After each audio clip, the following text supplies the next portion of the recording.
وَيَنْقَلِبُ إِلَىٰ أَهْلِهِ مَسْرُورًا وَأَمَّا مَنْ أُوتِيَ كِتَابَهُ وَرَاءَ ظَهْرِهِ فَسَوْفَ يَدْعُو ثُبُورًا وَيَصْلَىٰ سَعِيرًا إِنَّهُ كَانَ فِي أَهْلِهِ مَسْرُورًا إِنَّهُ ظَنَّ أَن لَّن يَحُورَ بَلَىٰ إِنَّ رَبَّهُ كَانَ بِهِ بَصِيرًا۔ عزت مند سننے والوں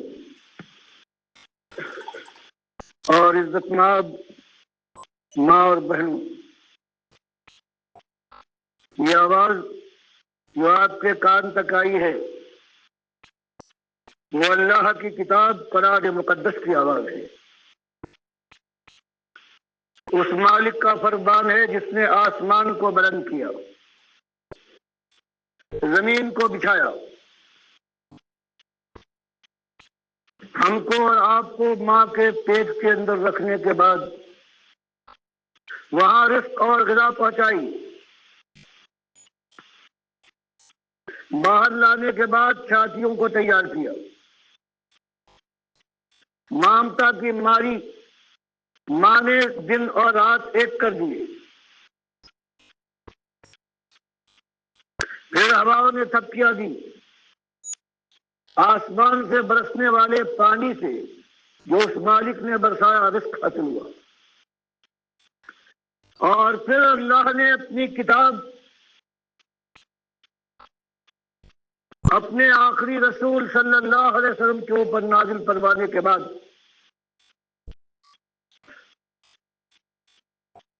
اپنے بندوں کے سامنے ایک ہی بات رکھی کہ سب کچھ میرا ہے میرے بندو، دیکھنا میرے ساتھ میرے کسی اور بندے کو، اپنے ایسے بندے اور محتاج کو کہیں میرے ساتھ ساجی اور شریک نہ بنا لینا۔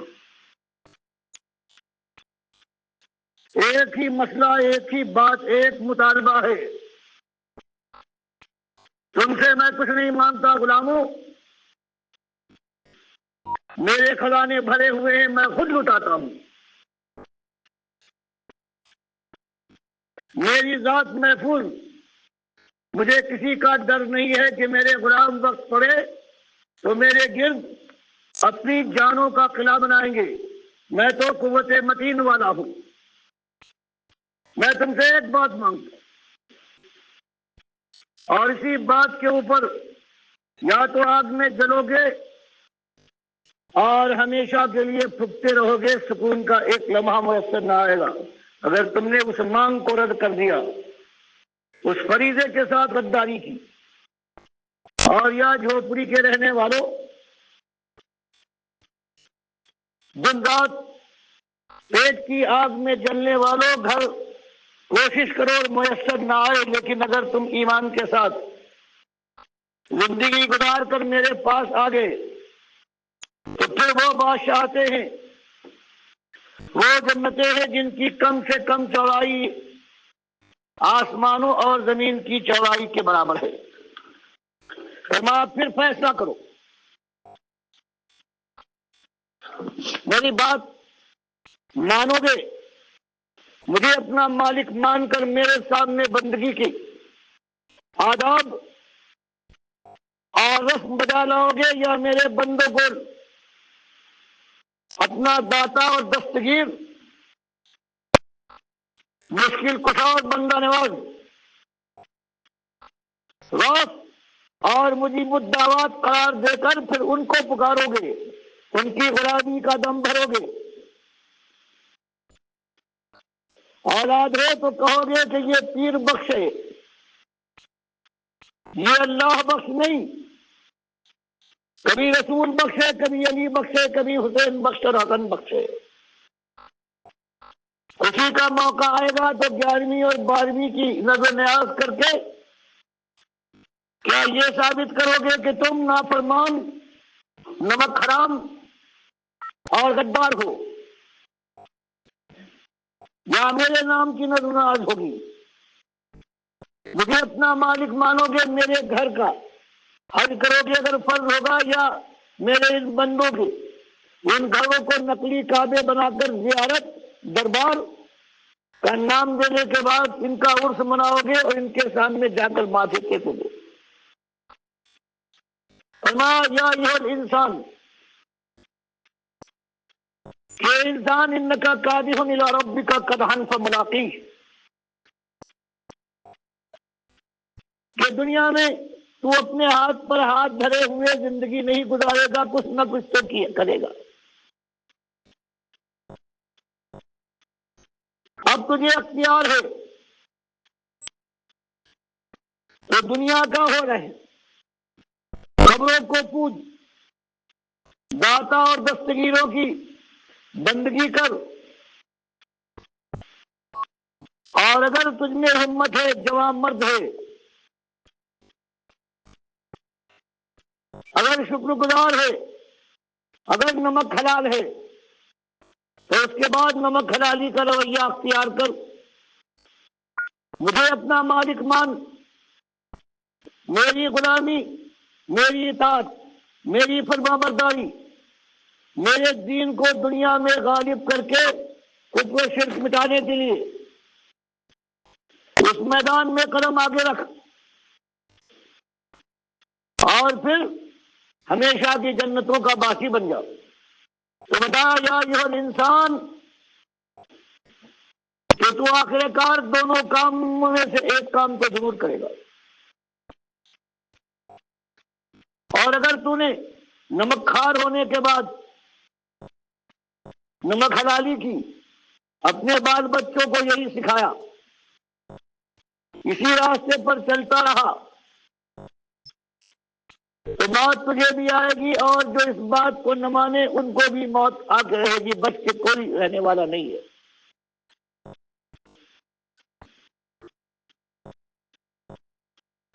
تو آج یہ انسان جو تم کر رہا ہے، اپنی جان کھپاتے کھپاتے ایک دن اپنے مالک کے پاس پہنچنے والا ہے۔ فرمایا وہاں دو انجام ہوں گے، دو نتیجے سامنے آئیں گے جن میں زمین اور آسمان کا فرق ہے۔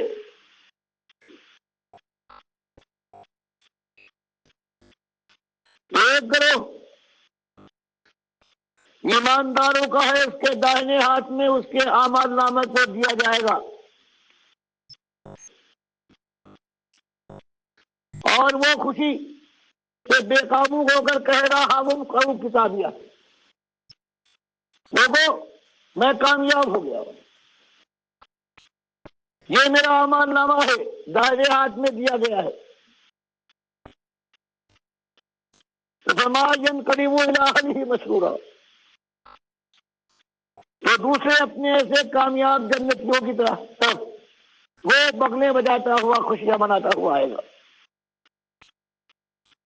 اور دوسرا گروہ ہے جس کو پیٹھ کے پیچھے سے اعمال نامہ پکڑایا جائے گا، وہ چیخے گا کہ اب موت بھلی ہے، مجھے موت آ جائے۔ فرمایا اب موت کہاں، اب تو جہنم کی بھڑکتی ہوئی آگ اور اس کے شعلوں میں اس کو پھینک دیا جائے گا۔ وجہ کیا تھی؟ انہ کان فی اہلہ مسرورا،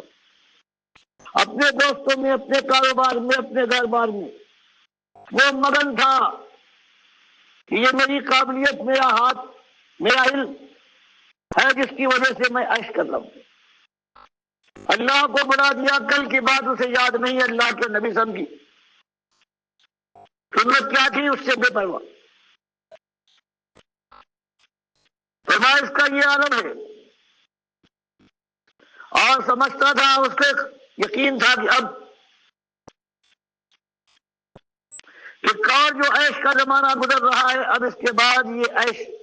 مجھ سے چھینا جائے گا، ہمیشہ یوں ہی عیش کرتا رہوں گا۔ تو یہ ایک وہ حقیقت ہے جو قرآن میں اپنے مالک کی طرف سے آپ نے سن لی۔ اب آپ کو طے کرنا ہے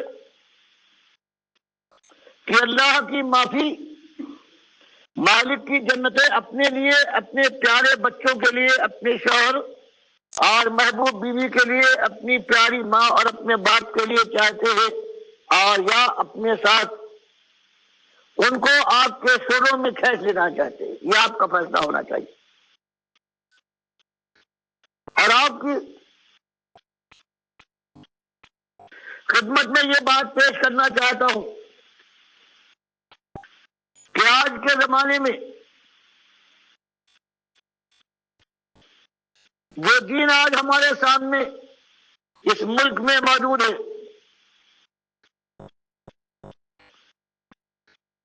اس کے اندر نمازیں تو ہیں قریب قریب وہی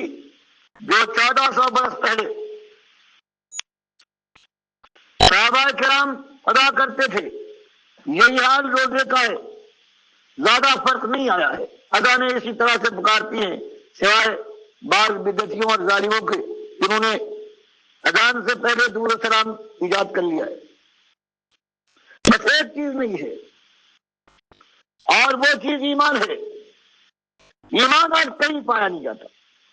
آج دنیا میں جتنے مسالک ہیں ان کے اندر اور چاہے سب کچھ ہو، ایمان نہیں ہے، خالص کفر و شرک ہے۔ کم سے کم جن کے اندر کفر و شرک ہے وہ حنبلی ہیں، سعودی ہیں اور اہل حدیث ہیں۔ اللہ کے نبی صلی اللہ علیہ وسلم کو قبر میں زندہ مانتے ہیں، درود سلام وہاں سنتے ہیں، کہتے ہیں، اور دور سے جو اعمال ہیں وہ اللہ کے نبی صلی اللہ علیہ وسلم پر پیش کیے جاتے ہیں۔ یہ کفر شرک انہوں نے ایجاد کیا ہے اللہ کے مقابلے میں، اور ان کو ناز ہے کہ ہم صحیح راستے پر ہیں۔ اور یہ ان کے بڑوں نے اس لیے ایجاد کیا ہے تاکہ قبر پرستی اور قبر کی پوجا کا جو کھیل اس سے پہلے شیطان نے ان کو کھیلنے کی طرف مائل کیا تھا وہ کھیل جاری رہے۔ یہ نذرانے کھائیں، قبروں کے مجاور بنے، اور ان کی دنیا حسین ہوتی رہے، حرام کے ذریعے سے چڑھاوے یہ کھائیں جیسے آج اوقاف کا چڑھاوا پوری امت کھا رہی ہے۔ جو دنیا کی سب سے زیادہ حرام چیز ہے، مالک نے جہاں 4 حرام چیزوں کا جو عرب استعمال کرتے تھے ذکر کیا ہے، وہاں چاروں جگہوں پر سب سے زیادہ جو حرام اور مشرکانہ عمل کہا ہے وہ یہ ہے کہ غیر اللہ کے نام پر چڑھاوا ہو یا ان کی نذر ہے یا ان کے نام پر صدقہ دیا جائے۔ اگر وہ کھانے کی شکل میں ہے تو سور کے گوشت سے زیادہ نجس اور حرام۔ اور آج دنیا والوں نے اسی قبر پرستی اور قبر کی پوجا کی یہ بنیاد بنا لی ہے کہ اللہ کے نبی صلی اللہ علیہ وسلم بھی زندہ ہیں اپنی قبر میں۔ اللہ فرمائے قرآن میں کہ جو وفات پا چکا ہے قبر کا باسی مرنے کے بعد کوئی زندہ نہیں ہے دنیا میں۔ اللہ کے نبی صاحب نے بتایا کہ میں جنت الفردوس میں وفات کے بعد سب سے اونچے مقام پر پہنچ جاؤں گا۔ ابو بکر عمر رضی اللہ تعالیٰ عنہ میں جب اختلاف ہوا سارے صحابہ مان گئے کہ اللہ کے نبی صلی اللہ علیہ وسلم وفات پا چکے ہیں، قیامت تک انہوں نے جھوٹی روایتوں سے قرآن کو بدلا، حدیث کو بدلا، اجماع صحابہ کو بدل ڈالا۔ اللہ کے نبی صلی اللہ علیہ وسلم کو زندہ کرنے کے بعد پھر سارے ان کے یہ بابا لوگ تھے سب زندہ ہو گئے۔ اب حج کی طرح سے ان کا عرس منایا جانے لگا۔ ان کے یہاں پہنچنے کے بعد کبھی کوئی پتھر چوم رہے ہیں، کئی طواف ہو رہا ہے بابا کے پڑے ہوئے پتھر کا، کئی دوڑ لگائی جا رہی تھی، کیا رہی ہے کہ بابا یہاں بیٹھے تھے اور یہاں یہ ان کی قبر ہے، یہاں سے دوڑو۔ آپ کو ایک بات یاد دلانا چاہتا ہوں، یہ مدت گزری ہندوستان کا ایک شخص جس کا نام ہے موتی لال نہرو، جواہر لال نہرو کا باپ، اندرا کا دادا۔ ہندوستان میں جب خلافت کی تحریک میں جس میں ہندو اور مسلمان دونوں مل کر کوشش کر رہے تھے، جب وہ ناکام ہوئی تب ہندوؤں نے سنگھن اور شدھی کی تحریک اٹھائی کہ جو مسلمان کہلاتے ہیں ان کو تو صرف نام سمجھتے تھے یہ مسلمانوں کا ہے، کہ ان کو ہندو بنانا ہے تو ان کو گو ماتا کا پیشاب پلواتے تھے، کچھ پیسے دیتے تھے اور نام بدل دیا کرتے تھے۔ شلوک پڑھے اس زمانے میں بڑی سخت ہندو اور مسلمان کے اندر جو آئی تھی، اس زمانے میں یہ موتی لال نہرو اس نے تقریر کی اور کہا بھائیو ایک زمانہ تھا کہ میں سمجھتا تھا، میرا یہ خیال تھا کہ یہ ہندو الگ قوم ہے، الگ ان کا مذہب اور دین ہے، اور مسلمانوں کا الگ دین ہے، الگ مذہب ہے۔ لیکن جب میں نے اجمیر کا عرس دیکھا ہے تب میں نے مان لیا کہ میرا خیال غلط تھا۔ ہم ہندوؤں اور ہمارے بھائی مسلمانوں میں مذہب کے لحاظ سے کوئی فرق نہیں، جو فرق ہے وہ ہندی اور اردو کا ہے۔ اور بالکل صحیح کہا، ہندو کا معبود ہوتا ہے وہ بھی پتھر ہے، کھڑا پتھر ہوتا ہے، اس کو ہندو کہتا ہے یہ مہاراج ہے، اور یہ مسلمان ہے، اس کا معبود بابا کہلاتا ہے، حضرت کا نام دیا جاتا ہے، یہ کھڑا پتھر ہے۔ ہندو جاتا ہے مہاراج کی خدمت میں اور وہاں دونوں ہاتھ جوڑ کر کہتا ہے پرنام مہاراج، مسلمان وہی کام کرتا ہے، کہتا ہے سلام بابا۔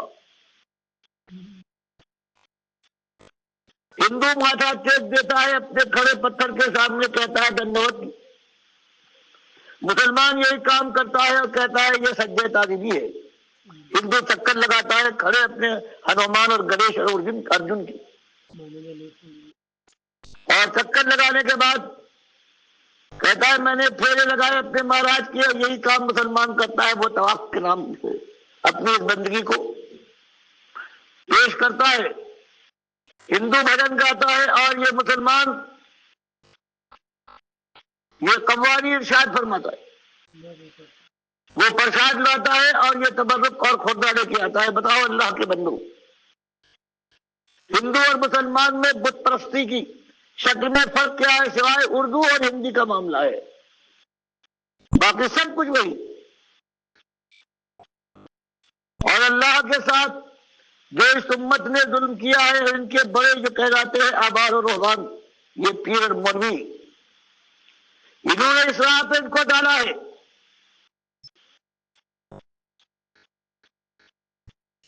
انہوں نے دیکھا کہ ہم سے پہلے جو امتیں تھیں، انہوں نے اپنے پیغمبروں کو اور اپنے معبودوں کو اللہ کی ذات کا ٹکڑا بنایا۔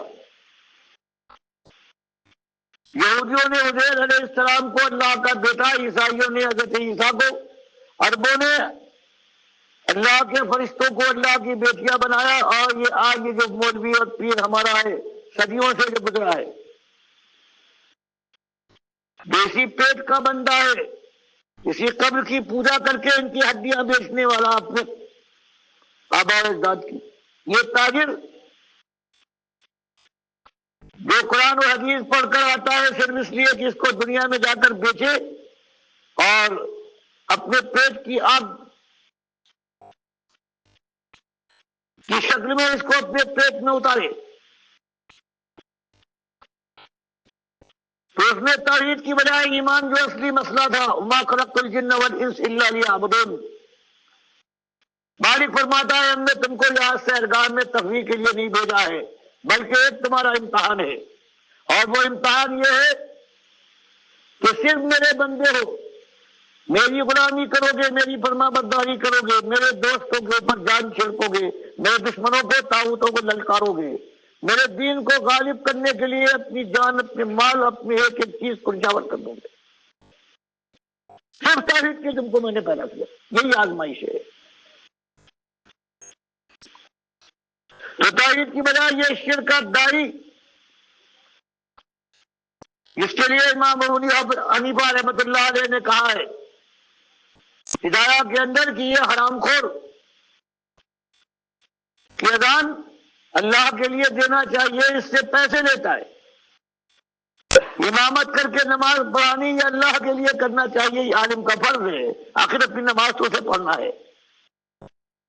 مدرسوں میں شیخ القرآن بن کر بیٹھتا ہے، محدث بن کر چمکتا ہے، اور مفتی اعظم کہلاتا ہے، اور خالص مال لیتا ہے، اور پھر کہتا ہے کہ ہم عالم ہیں، اور العلماء ورثۃ الانبیاء، اور کس شان سے کہتا ہے انبیاء کے وارث ہے. اور انبیاء کے لیے اللہ فرماتا ہے قرآن کے اندر کہ وہی توحید کی دعوت دیتے ہیں کہ الہکم الہ واحد لا الہ الا هو الرحمن الرحیم. لوگوں مسئلہ ایک ہے کہ تمہارا الہ، تمہارا معبود، تمہارا پالنہار، تمہارا مشکل کشا، تمہارا دستگیر، تمہارا داتا، تمہارا بندہ پرور، تمہارا غوث ایک مالک ہے جس نے آسمان کو بلند کیا ہے بغیر ستون کے، اور زمین جس نے بچھا دی ہے فرش کے طور پر، جو ہوائیں چلاتا ہے، جو سورج نکالتا ہے چاند سے، رات کو پر رونق کرتا ہے. تم سے ایک پیسہ، ایک کوڑی، ایک ٹیکس نہیں مانگتا.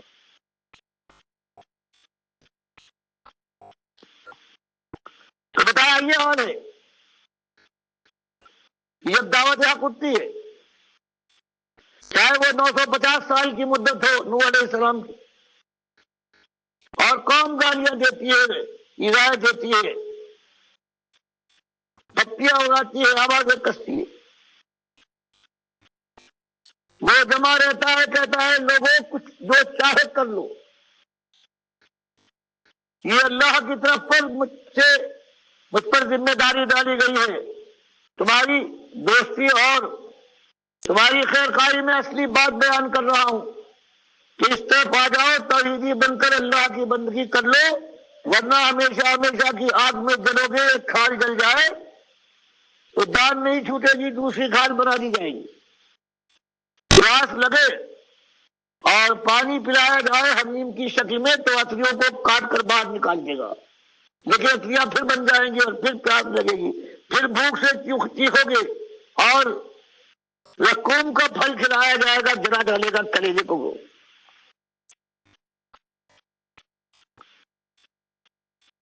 یہ دعوت دینے والے جو اپنی قوم کی طرف سے روٹے کھاتے ہیں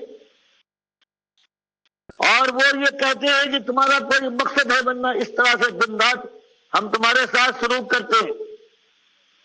اور تم جمے ہوئے ہو، وہ جواب دیتے ہیں یہ ہمارا فریضہ ہے اور لا اسألکم علیہ من اجر ان اجریہ الا علی اللہ. کہ خروج دیکھو لوگوں، تمہاری گالیاں ہم کہے پتھراؤ ہم برداشت کریں، اور تم سے کبھی ایک کوڑی کا ہم نے تقاضا نہیں کیا ہے، کبھی ایک کوڑی نہیں مانگی.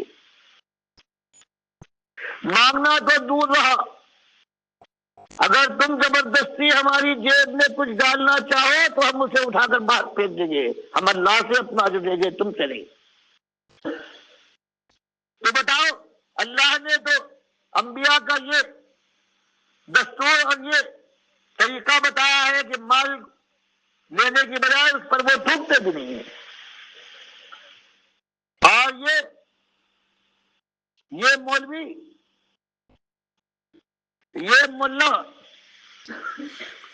کہتا ہے کہ میں انبیاء کا وارث ہوں، تو انبیاء تو یہ کرے، اور اس کا عالم یہ ہے کہ مال کہیں دیکھے اور زبان سے زال ٹپکنے لگے اس کے منہ سے. یہ مخلصانہ اور مجاہدانہ آواز ہے ڈاکٹر مسعود الدین عثمانی رحمۃ اللہ علیہ کی، اور آپ نے دیکھا ایمان عقیدے کی دعوت دے رہے ہیں، آخرت کی طرف بلا رہے ہیں. اور سب سے بڑی بات جو آج ان مولویوں نے دین کو پیشہ بنا لیا ہے، اس کے اوپر چوٹ ماری ان کے پیٹ کے اوپر کہ دین کے اوپر اجرت نہیں ہے. اسی وجہ سے یہ مولوی ڈاکٹر عثمانی رحمۃ اللہ علیہ کے خلاف زہر اگلتے رہتے ہیں. کبھی کبھی ٹی وی کے اوپر بھی، کبھی کبھی یہ ان کے بیانات آتے ہیں، کیونکہ جہاں یہ شرک پھیلا رہے ہیں، فرقہ پرستی پھیلا رہے ہیں، وہاں دین کو اجرت کا ذریعہ بھی بنایا ہوا ہے. تو اللہ کے بندو، آج جو پوری دنیا کے اندر یہ امت مسلمہ پریشان ہے، ذلیل و خوار ہو رہی ہے، اس کی یہی ایک وجہ ہے، بنیادی وجہ ہے کہ ان کے عقیدے کے اندر شرک ہے اور انہوں نے دین کو اجرت کا ذریعہ بنایا ہوا ہے. اس وجہ سے اللہ نے ان کو ذلیل و خوار کیا ہے. لہذا جو ایمان خالص والے لوگ ہیں، توحید والے ہیں، اپنی آخرت کی جن کو فکر ہے، وہ اس دعوت کے ساتھ جڑ جائیں اور ایمان عقیدے کی بات کریں. اب ان کو نماز اور روزہ کا ہم نے نہیں کہنا ہے، کیونکہ صلاۃ، نماز، روزے یہ تو مومنوں کے لیے ہیں، اور جن کے عقیدے کے اندر خرابی ہے یہ امام تو کیا یہ اب مقتدی بننے کے لائق نہیں ہے. ان مشرکوں کے پیچھے، ان مسلک پرستوں کے پیچھے اب نمازیں پڑھنا یہ اللہ کی غیرت کو للکارنا ہے، اور یہ بہت بڑی گمراہی کی بات ہے.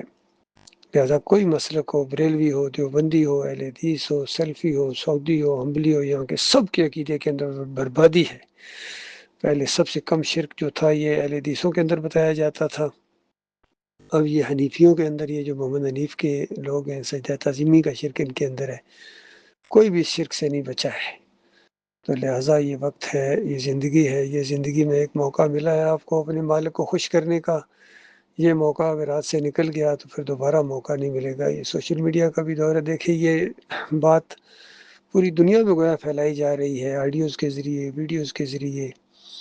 اور انفرادی بات چیت کے ذریعے. ہمارا حبل اللہ رسالہ بھی ہے، اور جہاں جہاں تک یہ آواز پہنچے یہ ہمارے قریب ہونے کی کوشش کریں، تاکہ مل کر اللہ کی اس بات کو ہم پوری دنیا میں پھیلائیں. اور اللہ سے دعا بھی ہے مالک مخلص لوگوں کو ہمارا ساتھی بنائے.